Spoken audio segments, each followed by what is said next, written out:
Kwa majina naitwa Peligia Simbeye. Mimi ni mama wawili mwenye watoto wawili mapacha. Mmoja naitwa Jemima, mmoja naitwa Yemima. Yemima ndio huyu mwenye changamoto kama hii mnayoiona mbele yenu. Mwanzo nilipojigundua kuwa mjamzito, nikaenda kliniki. Nilipopimwa wakasema tumfanyie operation. Maana watoto ni mapacha. Kwa hiyo nikafanyia operation. Kaniambia mtoto mmoja ni mbovu, mmoja yuko vizuri. Nikasema asante Yesu, maana wote ni watoto. Jumatatu tukawa tumeenda paka kule. Kwa hiyo wifi alivyotuona alibadilika. Kwa nikakaa siku ya kwanza ya pili, wifi kasema itabidi hapa mtoke muende sehemu nyingine. Kwa kweli pale wifi alituondoa. Nilihuzunika kwa kweli, nililia sana.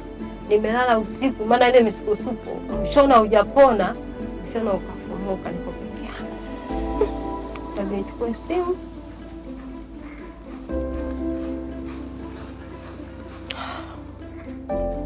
Nichukua simu mpigie.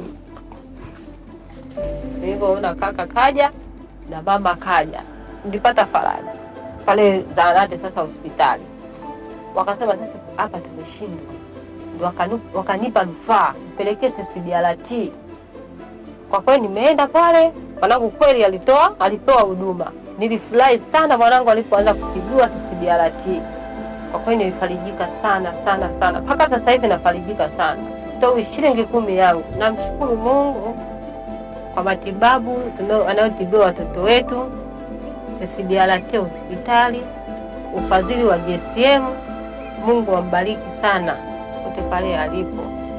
Aendelee na moyo huo huo, asiishie kwa watoto wetu. Sisi ni wale wanufaika wa kwanza tulioanza kupata matibabu ya bure. Mungu awabariki sana wote wanaotoa michango ili watoto wetu watibiwe bure. Naitwa Dr. Geoffrey Gai kutoka idara ya mifupa hospitali ya CCBRT. Niko hapa leo kuongelea ulemavu wa mguu kifundo. Mguu kifundo ni ulemavu ambao mtoto anazaliwa nao, lakini hakuna sababu maalum hasa kwa nini ulemavu huu unatokea.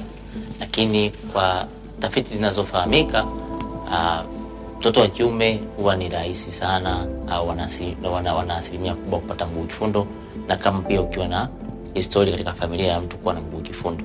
Lakini ulemavu huu unatibika kabisa na matibabu yake yanapatikana hapa kwetu CCBRT. Matibabu yake yamedhaminiwa na GSM na ni bure kabisa. Tunaomba wazazi kwa watoto ambao wana mguu kifundo, pale atakapogunduliwa tu, hata kama akiwa na siku moja, ana mwezi, ana wiki, naomba afikishwe CCBRT, atapatiwa matibabu stahiki na ataendelea vizuri kabisa.